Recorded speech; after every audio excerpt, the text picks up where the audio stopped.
Welcome back to WION World is One. You're watching Speed News with me, Vidut Kathuria. Let's get started.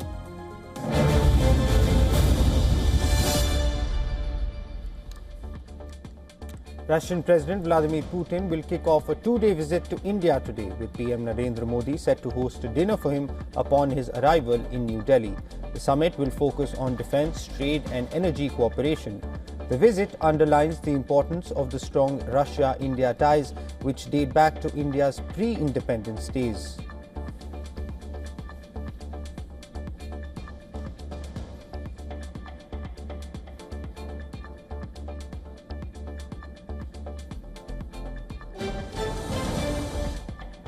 US President Donald Trump says his advisors believe Vladimir Putin wants to end the war in Ukraine, despite inconclusive talks in Moscow. Trump's comments came a day after Steve Witkoff and Jared Kushner, who is also the president's son-in-law, met for more than 5 hours with Putin in Moscow for talks aimed at ending the Russia-Ukraine war. Witkoff and Kushner are set to meet with Ukraine's lead negotiator Rustem Umerov on Thursday in Miami for further Russia-Ukraine peace talks.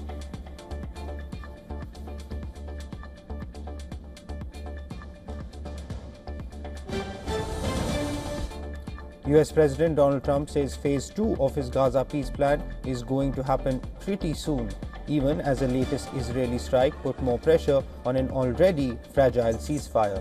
The Israeli military said it had struck a Hamas terrorist in response to a clash in the area that had wounded 5 soldiers. But Gaza's civil defense agency said that the strike hit near the Kuwaiti field hospital in Khan Yunis and targeted a shelter camp, killing at least 5 people.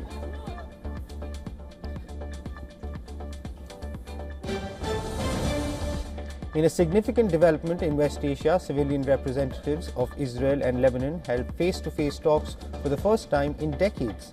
The meeting took place at the UN Peacekeeping Forces headquarters in Nakura, Lebanon, as part of a US-brokered ceasefire monitoring mechanism.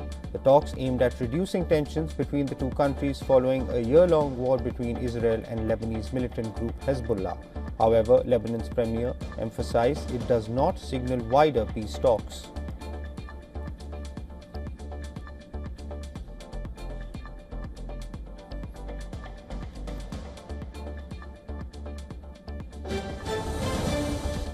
Following the Trump-Maduro phone call, the United States is significantly increasing its military presence in Puerto Rico, deploying Osprey aircraft, naval ships, and additional personnel as part of an intensified pressure campaign on Venezuela.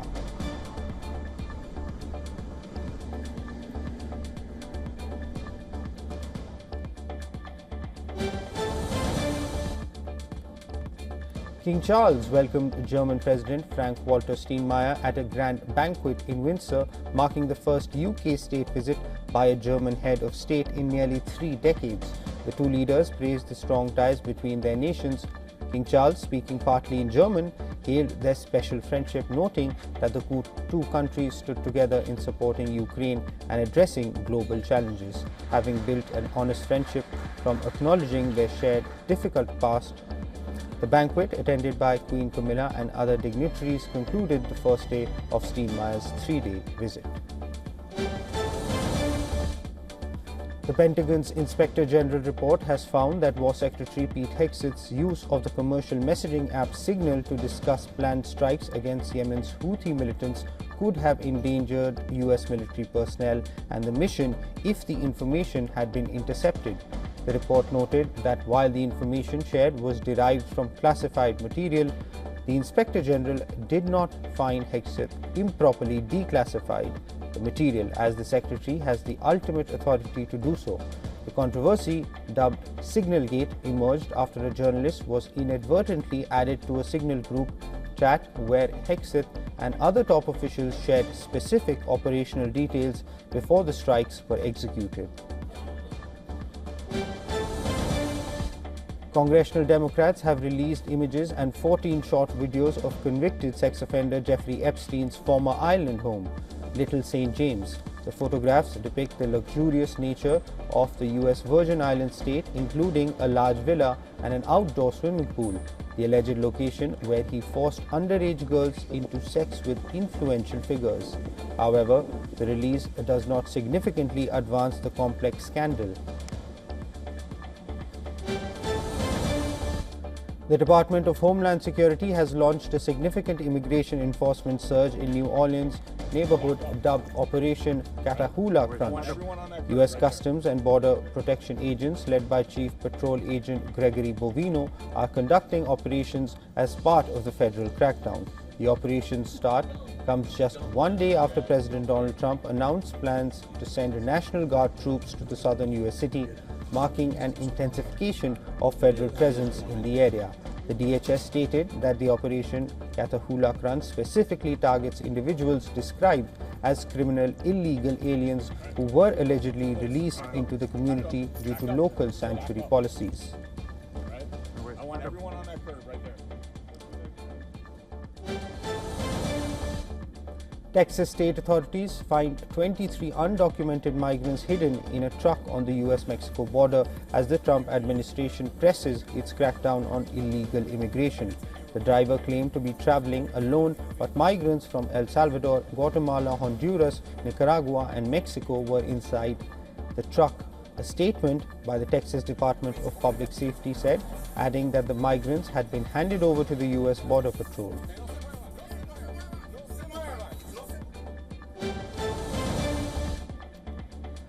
Dominican Republic President Luis Abinader has announced that he had authorized the U.S. government to operate inside restricted areas in the Caribbean country to help in its fight against drug trafficking. For a limited time, the U.S. can refuel aircraft and transport equipment and technical personnel at restricted areas within the San Isidro Air Base and Las Americas International Airport, said Abinader. He made the announcement with Defense Secretary Pete Hegseth at his side.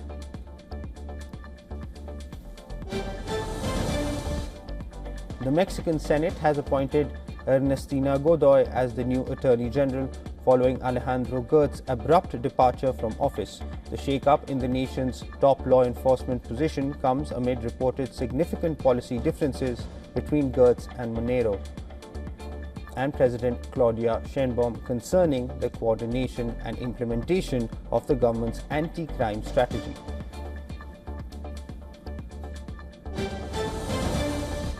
Chinese President Xi Jinping greets his French counterpart Emmanuel Macron in Beijing ahead of a ceremony marking the start of Macron's two-day visit to China, during which the two leaders are expected to discuss a ceasefire in Ukraine and trade relations. Macron, who arrived with a large delegation of business leaders, is pressing China, a close partner of Russia, to use its influence to push President Vladimir Putin towards negotiating an end to the conflict, while simultaneously aiming to ensure fair and reciprocal market access for French export amid the massive EU-China trade deficit. The leaders are expected to sign agreements in the energy, food and aviation sectors as France seeks to strengthen ties while navigating complex European security and economic concerns regarding Beijing. Political divisions remain stark in South Korea 1 year after the former president's attempted martial law declaration. Thousands of anti-yoon activists gathered near the National Assembly in Seoul, with one protester noting that since the day of martial law and insurrection on December 3rd, nothing has changed, while several hundred supporters of the former leader also held a counter-march nearby.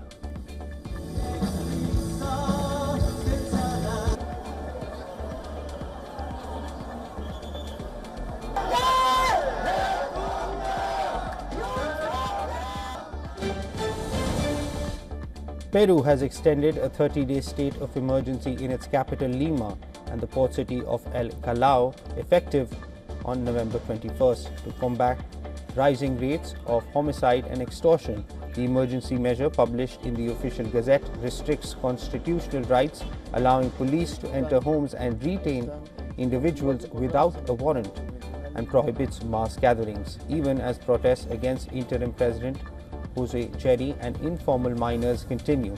The extension comes as murders have tripled and extortion reports have increased nearly tenfold since 2020.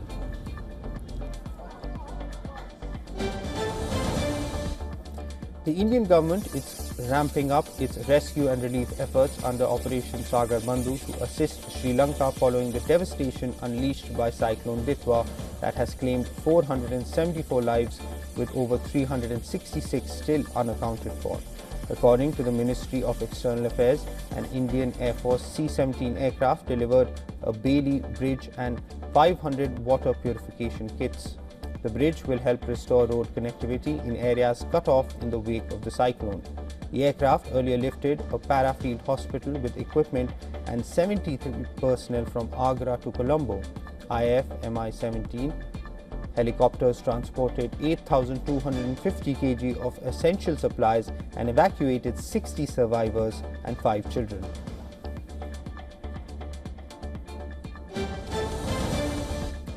OpenAI has announced it will acquire Neptune, a startup that provides tools for tracking and debugging AI model training. The deal value was not disclosed, but according to Reuters, OpenAI is paying under $400 million in stock. OpenAI is already a Neptune customer using its tracker for GPT model development. Other Neptune clients include Samsung, Roche, and HP. Neptune was initially built internally and DeepSense and spun out as a startup in 2018. The acquisition comes as OpenAI prepares for a possible IPO that could value the company at up to $1 trillion by 2026, making it one of the largest ever. According to Reuters, Meta Platforms have hired Alan Dye, Apple's longtime head of human interface design, as the Facebook owner accelerates efforts to build AI-powered consumer devices. Dye, who will join Meta as Chief Design Officer on December 31st, started at Apple in 2006 and has led its human interface design team since 2015. During his tenure, he helped shape the look and feel of Apple's flagship products, including the Vision Pro headset, iPhone X, and Apple Watch, and oversaw major redesigns of its operating systems and apps.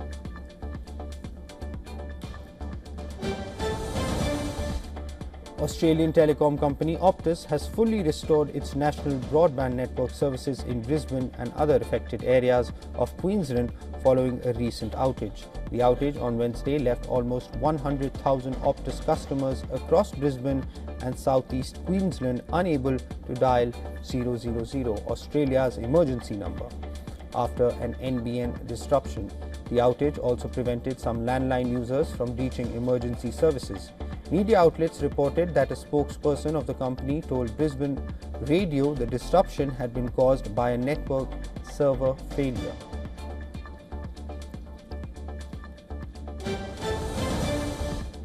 US President Donald Trump has announced a major reversal of Joe Biden's fuel economy rules. The move, he says, will cut car prices for Americans. However, critics warn that it could lead to higher fuel bills, increased pollution, and a setback for the auto industry. With the CEOs of Ford and Stellantis, as well as a senior GM executive beside him, Trump says the reset is about common sense and affordability. But environmental groups say the rollback could have long-lasting consequences.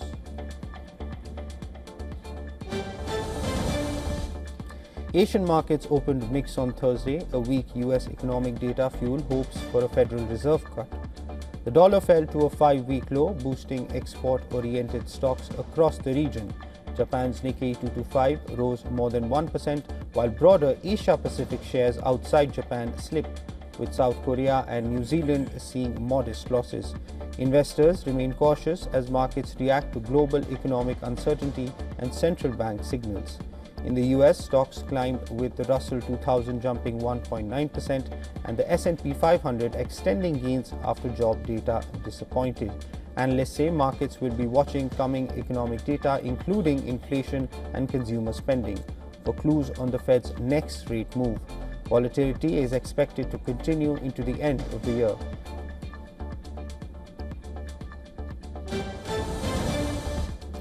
The US dollar dropped to a 5-week low as markets anticipate Federal Reserve rate cuts. weighing on the greenback. The currency is down nearly 9% for the year. The euro climbed to a 7-week high, supported by strong eurozone data and the weak dollar backdrop. While in Asia, the Chinese central bank PBOC sent its strongest signal since 2022 to slow rapid yuan gains, with daily reference rates set weaker than expected. This reflects Beijing's cautious approach despite solid exports. Japan also faces currency pressure as rising inflation expectations threaten to weaken the yen, especially against a dollar under Fed rate cut expectations. Traders are watching global central bank signals closely. With the divergence between monetary policies, the euro and yuan remain firm. The dollar and yen face continued volatility.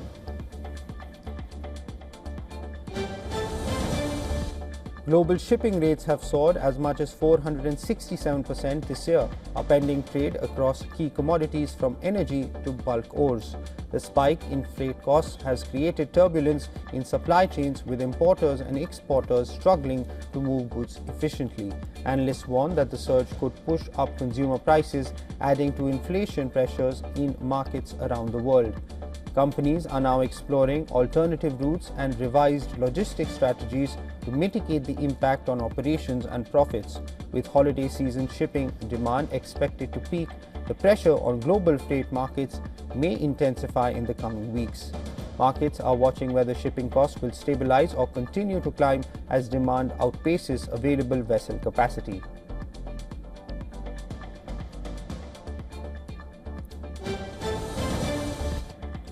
Madame Tussauds Museum in Las Vegas has revealed a new wax figure of pop star Lady Gaga. The statue features a rose-colored silk gown with crystal embellishment.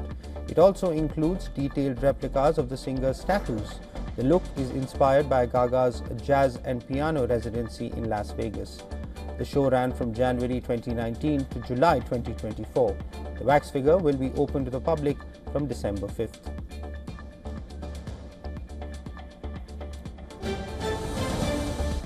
Ozzy Osbourne's family paid tribute to the late rock legend on his 77th birthday. Messages were left at his Walk of Fame star in Los Angeles. A wooden plaque read, and I quote, "We love you, Daddy," unquote. It was signed by his children, Louis, Amy, Kelly and Jack. Wife Sharon Osbourne shared a birthday memorial video on Instagram. The tribute was set up at Black Sabbath Bridge. Fans also left flowers and messages. Dr. Salvador Plasencia has been sentenced to 2.5 years in prison for selling ketamine to late actor Matthew Perry. The California-based doctor appeared in the Los Angeles court on December 3rd. The illegal sale took place just weeks before the Friends star's overdose. Plasencia admitted that he knew Perry was struggling with addiction. He has surrendered his medical license and pleaded guilty to 4 counts of illegal drug distribution. Other defendants in the case will be sentenced in the coming months.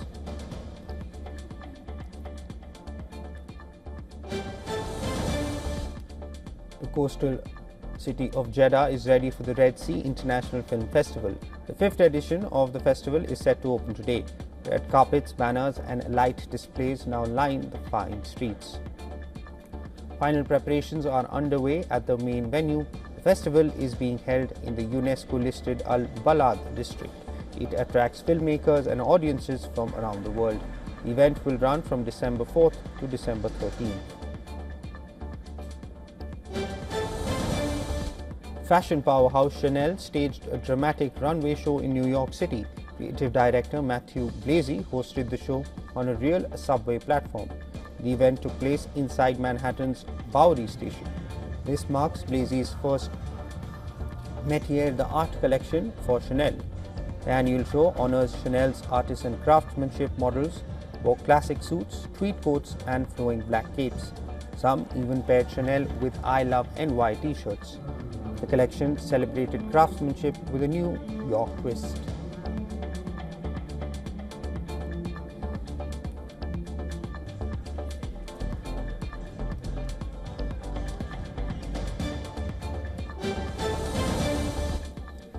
Pop star Miley Cyrus has confirmed her engagement to musician Max Morando. The couple has been dating for 4 years. They appeared together at the Los Angeles premiere of Avatar Fire and Ash, where Cyrus sparked engagement rumors after being seen with a glittering ring. Their relationship began in late 2021. Fans across social media are celebrating the news.